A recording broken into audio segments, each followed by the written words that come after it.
अस्सलामुअलैकुम। आप देख रहे हैं मेरा यूट्यूब चैनल SK क्रिकेट में। आपका अपना सलमान। उम्मीद करता हूँ आप सब खैरियत से होंगे, खुश भी होंगे, अपने आसपास के लोगों का ख्याल भी रख रहे होंगे।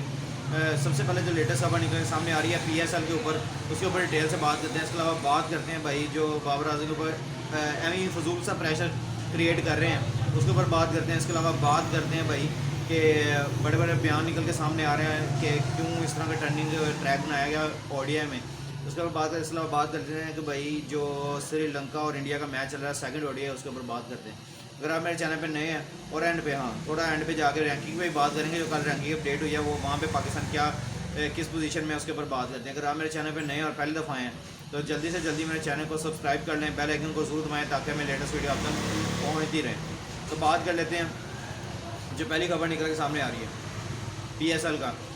पिछला जो हमारा PCB चेयरमैन थे रमीज़ राजा साहब, उन्होंने जो PSL 8 की इफ्तिताई तकरीब मुल्तान में शेड्यूल की थी, लेकिन साथ ही साथ अब जब नजम सेठी साहब आए हैं, जब ये रजीम हुआ है PCB मैनेजमेंट कमेटी चेंज हुई है, वहाँ पे जब नजम सेठी ने चार्ज संभाला है तो बड़े उतार चढ़ाव चले हैं। साथ साथ बड़े इस तरह के नाम निकल के सामने आ रहे हैं कि बड़े लोग इस तरह जो चाहते हैं कि अब मुल्तान में ना हो।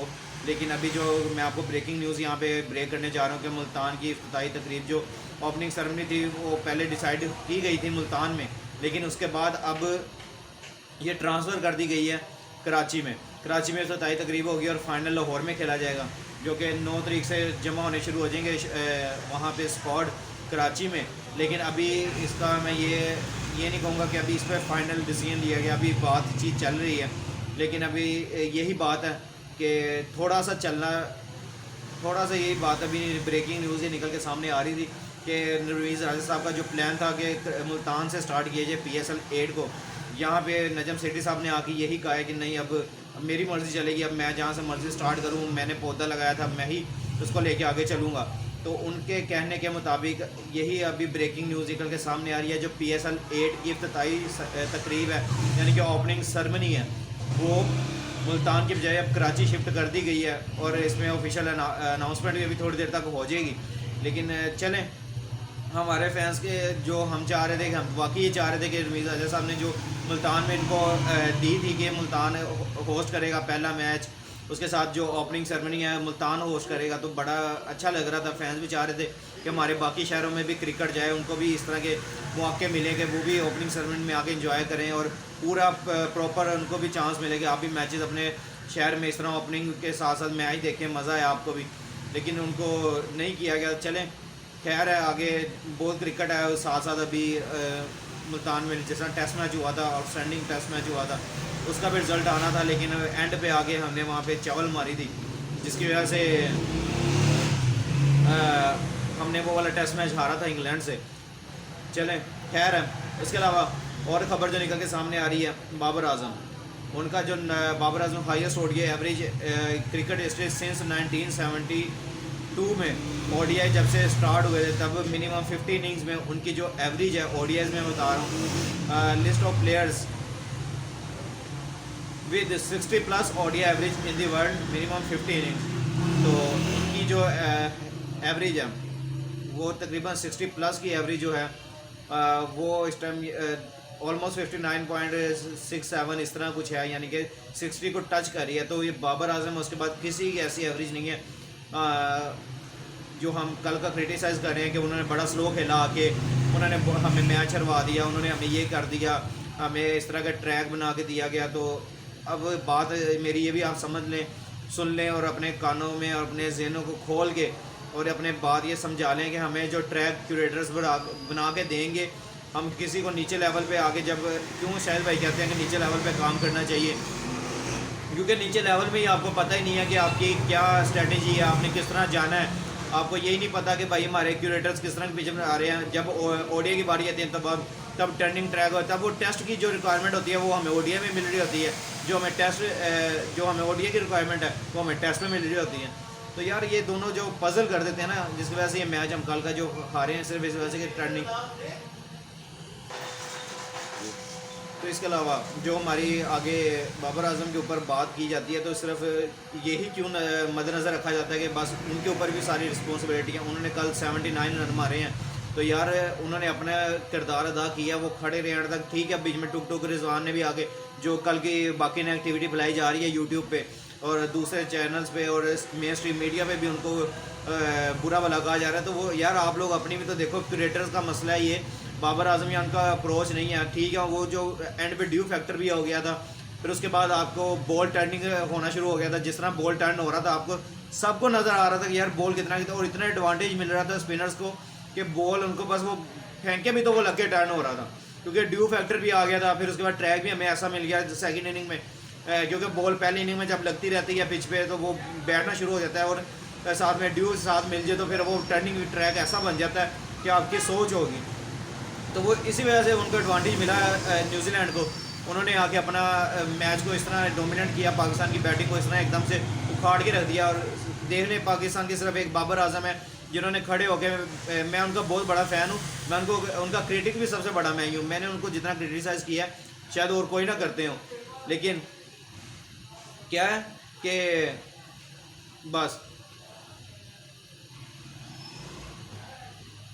मैं यही चाहता हूँ कि भाई हम अपनी टीम को बैक करें। और रिजवान साहब को ठीक है, रिजवान ने भी थोड़ा आगे टुक टुक खेला, थोड़ी सी अप्रोच हमारी थोड़ी वैसे रही जिसकी वजह से हमें ये मैच कोस्ट हुआ। लेकिन हम क्या कर सकते हैं, जब हमें ट्रैक ही वैसा मिला हम वहाँ पे खड़े होकर नहीं खेल सकते। जब भी आप लोग हिट मारने जाओगे आपके कैचेज़ होने के काफ़ी ज़्यादा चांसेस होते हैं, तो ज़्यादा हमारे कैचेज़ आउट हुए हैं। फिर उसके बाद कुछ वो रन आउट हो गए जिसकी वजह से मोमेंटम एकदम से न्यूजीलैंड की तरफ शिफ्ट हो गया। तो ये हमारे भी अपने भी फ्लॉज हैं, हम किसी को ये भी ब्लेम नहीं करना चाहते कि हमारी टीम ने बहुत अच्छा खेला ठीक है। बॉलिंग में देख लें किस तरह कमबैक किया, 300 प्लस रन का प्रेडिक्शन थी कि 300 प्लस रन होंगे, लेकिन वहाँ पे आके पाकिस्तानी बॉलर ने इतना अच्छी बॉलिंग की है, नवाज़ ने इतना अच्छा स्पेल किया वहाँ पे आके और उनको 261 रन पे रिस्ट्रिक्ट किया। यही बात होती है ना यार, अपने कैप्टनसी पे आप बात करते हो ठीक है, लेकिन थोड़ा सा बाबर आजम यहाँ पे लेट हो गए, फिर नवाज़ को थोड़ा एंड पे लेके आए। थोड़ा सा पहले जब आपको अंदाज़ा हो गया था कि ये टर्निंग विकेट बन गई है, थोड़ा सा पहली इनिंग में भी काफ़ी टर्न हो रहा था। ये नहीं कि पहली इनिंग में नहीं हो रहा था, हमने वही सोचा कि नहीं बस दूसरी इनिंग में ड्यू फैक्टर आएगा तभी टर्न होना शुरू होगा, पहली इनिंग में भी हो रहा था। लेकिन अभी जिस तरह बाबर आजम ने थोड़ा सा यहाँ पे लेट कर दिया, नहीं लेके आए प्रॉपर फॉरन स्पिनर्स को, लेकिन वो कोशिश कर रहे थे जैसा उसामा मीर कोशिश कर रहे थे, नवाज़ ने आके बड़ी अच्छी की, फिर सलमान अली आगा उन्होंने आके बड़ी अच्छी बॉलिंग की। तो सब ने अपनी अपनी एफर्ट किया, लेकिन वही है कि रिज़ल्ट आपके हाथ में नहीं होता, आप सिर्फ मेहनत कर सकते हो, मेहनत आपके हाथ में होती है। आपने मेहनत की है ठीक है, जीतने की कोशिश कर रहे थे, लेकिन ठीक है वहाँ पे जब विकेटें गिरी हैं वहाँ पे आके जब रिजवान और बाबर आजम ने टुक टुक इसलिए खेला ठीक है, 25 ओवर हमने ऑलमोस्ट टुक टुक और बीट की हैं सिर्फ इसलिए कि यार बॉल बहुत टर्न हो रहा था। मैं यहाँ पे बैठा हूँ, क्रिटिक भी बैठा हूँ, मैं ही सबसे बड़ा, मैं जब गलती होगी अपने प्लेयर्स की ठीक है हम यहाँ पे बैठ के बोलेंगे नहीं, लेकिन जब गलती मैनेजमेंट की है कि आप लोगों ने पिचेस बना के देनी है, आपको नज़र आना चाहिए कि ये ओडीआई की पिच नहीं थी। ओडीआई की पिच चेंज होती है जहाँ पे बाउंस हो रहा होता है थोड़ा, लेकिन सिर्फ एक फर्गूसन का बॉल था जो मैंने यहाँ तक ऊपर मुंह तक आते हुए देखा है, इसके अलावा और किसी का बॉल इतना ऊपर नहीं आ रहा, बाकी सारों को घुटने तक रह रहा है, वेस्ट तक रह रहा है बस, इसके अलावा और किसी को ऊपर नहीं आ रहा था। बाउंसर कर रहे थे सिर्फ फर्गूसन, इसके अलावा पाकिस्तान के बॉलर भी इतना नहीं कर सके। नसीम शाह आउटस्टैंडिंग बॉलिंग, कॉर्नवे को जिस तरह उन्होंने आउट किया आउटस्टैंडिंग उन्होंने बॉलिंग की है ठीक है। मैच हमारे हाथ में था, हम अपने हाथ से खुद निकाल के न्यूजीलैंड को दिया, हम जीत सकते थे ये भी मैच, तो हमारे पास बहुत अच्छा चांस था कि हम ओडीआई नंबर 1 पे आते, लेकिन हमने वो अपना मौका खुद गवाया, हमने खुद अपने प्लेट में से निकाल के अगले की प्लेट में डाल दिया, ये लो आप लोग खाओ, हमारी खैर है। इसके अलावा आगे थोड़ी सी बात कर लेते हैं। मैं आपको कल रात की वीडियो में बता रहा था मोहम्मद आमिर, उनके स्टैट्स भी देख लेते हैं। मोहम्मद आमिर हमारे सारे प्लेयर्स सारे बड़ी कोशिश कर रहे हैं, बिग बैश में खेल रहे हैं, कोई बीपीएल में खेल रहे हैं, उन्होंने बड़ा अच्छी अपनी तरफ से परफॉर्मेंसेस दी हैं। थोड़ी सी उन पर बात कर लेते हैं। बिग बैश लीग में जो आसिफ अली खेल रहे हैं उनके थोड़ा सा कैरियर थोड़ा सा डाउन ऑफ दी अर्थ ही जा रहा है। अब बिल्कुल फॉर्म में नज़र नहीं आ रहे। 9 पे उन्होंने 9 बनाए, फिर वही मशरफ को देख लें 29 रन, डक पे आउट हो गए, फिर 29 रन दे के 2 खिलाड़ियों को आउट कर लिया। फिर बांग्लादेश प्रीमियर लीग में हमारे मोहम्मद आमिर साहब गए हुए हैं, उन्होंने पहला एक स्पेल किया तब उन्होंने आउटस्टैंडिंग स्पेल किया, वहाँ पे उन्होंने 3 आउट किए। फिर उसके बाद एक मैच में उन्होंने 31 स्कोर खाया, कोई आउट नहीं कर सके। फिर एक मैच में उन्होंने फिर कमबैक किया, फिर 2 आउट किए। अब इनका एक और मैच 2 आउट किए हैं 22 रन पे। उसके बाद इमाद वसीम वहाँ पे बीपीएल खेल रहे हैं, उन्होंने 1 आउट किया 29 रन दे के। फिर मोहम्मद हारिस हैं वहाँ पे, हमारे जो पेशावर ज़ल्मी की जान, हमारी टीम के जान और वर्ल्ड कप की पहचान है हमारी टीम की तरफ से, वो उन्होंने बड़ा अच्छा किया है वर्ल्ड कप में। और क्या उन्होंने साउथ अफ्रीका के बॉलर्स को एकदम से लटा दिया था कि जिस तरह उन्होंने नोकिया को, लुंगी नगेडी को छक्के मारे थे। उसके बाद उन्होंने अपनी जिस तरह मोमेंटम एकदम से अपना इंटरनेशनल क्रिकेट में लेके आए हैं, तो कमाल का यार उनका भी स्पेल रहा है। लेकिन मोहम्मद हारिस वहाँ पे 6 रन बना सके 3 बॉलों पे, खुशदिल शाह 2 रन बना सके हैं 29 पे, सॉरी 2 आउट कर सके 29 पे। तो यार कमाल की यार हमारा हमारे यहाँ पे प्लेयर्स नहीं चल रहे, कुछ वहाँ पे नहीं चल रहे, कुछ कर रहे हैं। जिस तरह मैं शोएब मलिक की बात कर रहा था, शोएब मलिक ने आउटस्टैंडिंग वहाँ परफॉर्मेंस दिया, कल 50+ उन्होंने रन मारे हैं वहाँ पे सॉरी। तो कमाल का यार यहाँ पे चल रहा। और हमारे बाबर आजम की हम उनकी बात करते हैं, हम उनको क्रिटिसाइज़ करने को बैठ जाते हैं, लेकिन वही हमारे प्लेयर हैं जो हमारी पूरी टीम को पैर की हड्डी बने हुए हैं और लेके चल रहे हैं। अगर वो ना हो टीम में तो हमारी टीम समझ लें 100 के अंदर आउट होने की भी अहल होती है। आप ये छोड़ते हैं कि हमारी टीम में कोई जान है कि बाबर आजम ना हो, अल्लाह ना करे वो कभी टीम से बाहर हो, तो यानी कि अब एक टाइम आना है रिटायरमेंट की तरफ जाना है। लेकिन ये है कि अभी उनके पास काफ़ी टाइम है, अभी खेलना उन्होंने, उनके पास काफ़ी क्रिकेट है। लेकिन हमने खुद ही अगर चांस नहीं देना अपने प्लेयर्स को, खुद ही नहीं बैक करना, तो फिर किसने करना है। यहाँ बाबर आजम ने देख ले 93 मैचेस अभी ODIs के खेले हैं सिर्फ, और उनकी एज इस टाइम 28 साल है। विराट कोहली ने 214 मैचेस खेल ली हैं 29 साल की उम्र में, क्योंकि उनको बहुत लेट हो गए। इनके पाकिस्तान में ODI क्रिकेट इतनी होती नहीं है, फिर उसके बाद हमारे ODI सीरीज़ इतनी रखी नहीं जाती, जिस वजह से उनकी एज 28 पे अभी उन्होंने 93 खेलने हैं। और बाबर ठीक है, डेब्यू भी पाकिस्तान इसका 2016 में जाके बाबर आजम का डेब्यू हो रहा है, और वो 2010-11 से खेलते हुए आ रहे हैं विराट कोहली।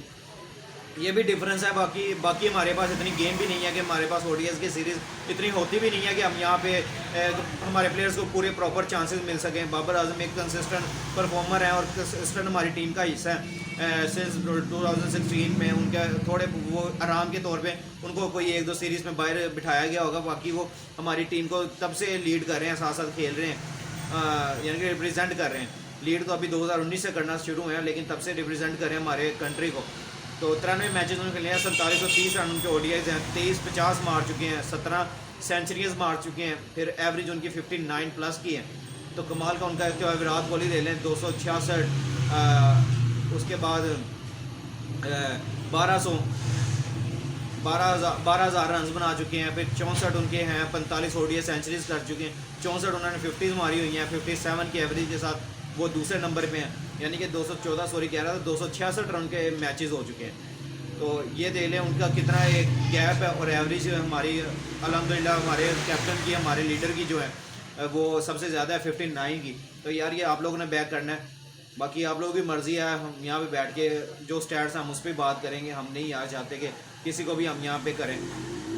बाकी हमारे जो फॉरेन प्लेयर्स हैं वो सारे बाहर हुए हैं इस टाइम, उनको समझ नहीं आ रही कि वो क्या तो बाहर जो खेलेंगे हुए हैं BPL में और उसके अलावा BBL में, तो उनकी वहाँ पे परफॉर्मेंसेस की समझ नहीं आ रही। चलें आगे, अगली खबर जो निकल के सामने आ रही है, जो इंडिया और श्रीलंका का मैच है उसके ऊपर आगे जाके बात करते हैं। पहले जो रैंकिंग है उसके ऊपर बात कर लेते हैं, जो पाकिस्तान की रैंकिंग और हमारे प्लेयर्स की रैंकिंग है उसके ऊपर बात कर लेते हैं। पाकिस्तान की जो ODI बैटिंग रैंकिंग में बाबर आजम पहले नंबर पे मौजूद हैं 891 पॉइंट्स के साथ, फिर उसके बाद रेसिमेंट डजन है दूसरे नंबर पे 766 पॉइंट के साथ, फिर तीसरे नंबर पे इमामुल हक हैं 764 पॉइंट के साथ। इमामुल हक थोड़ा सा दूसरे पे तीसरे पे आ गए हैं, सिर्फ अपनी परफॉर्मेंस जो इनकी काफ़ी देर से ख़राब हो रही है। ODI में जो इनकी ये सीरीज़ अच्छी नहीं गई, पहले 2 मैचेस में बिल्कुल फ्लॉप रहे हैं, इस वजह से इनके अब अगले हफ्ते जो आएगी इसमें शायद और भी तो कि 1 पॉइंट और ना नीचे गिर जाएँ।